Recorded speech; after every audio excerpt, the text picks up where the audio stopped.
এই গণতান্ত্রিক উত্তরণের প্রক্রিয়াকে যারাই বাধাগ্রস্ত করবে তাদেরকে জনগণ অবশ্যই প্রত্যাখ্যান করবে। আমরা লক্ষ্য করেছি যে বিগত কয়েকদিনে কিছু বিচ্ছিন্ন ঘটনা ঘটিয়েছে এই বাংলাদেশ জামাত ইসলামী বিভিন্ন জায়গায় সারা দেশে উত্তেজনা সৃষ্টি করছে, বিভিন্ন জায়গায় মিছিল মিটিং করছে। উদ্দেশ্য হচ্ছে তারা যেন নির্বাচনকে প্রশ্নবিদ্ধ করতে পারে। কিন্তু যেখানে আইনশৃঙ্খলা পরিস্থিতির অবনতি হবে সেটা সরকার দেখবে, নির্বাচন কমিশন দেখবে, স্বরাষ্ট্র মন্ত্রণালয় দেখবে, আইনশৃঙ্খলা রক্ষাকারী বাহিনী দেখবে। প্রতিবাদ জানানোর দরকার, প্রতিবাদের ভাষা প্রতিবাদের মতো হতে হবে।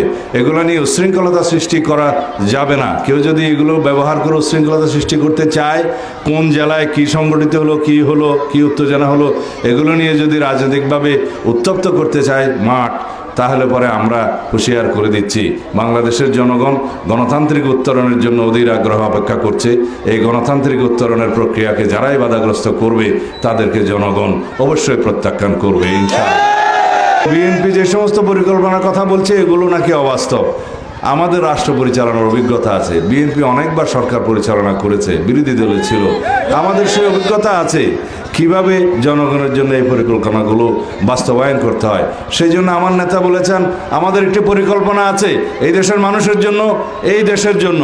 সেই পরিকল্পনা নিয়ে আমরা এগুচ্ছি। আর আমাদের সাথে যারা প্রতিদ্বন্দ্বিতা করছে নির্বাচনে, তারা কেবল এটাই বলছে যে ওই মার্কায় ভোট দিলে জান্নাতে যাওয়া যাবে। আল্লাহ রাব্বুল আলামিন ফয়সালা করবেন হাশরের ময়দানে কে কোথায় যাবে। এই ফয়সালা কি এখন কোনো পার্টি করে দিতে পারে? শুধু দলের নামের শেষে ইসলাম থাকলে তো ইসলাম হয়ে যায় না। তাহলে এখানে যত নুরুল ইসলাম আছে সবই তো ইসলাম হয়ে যায়।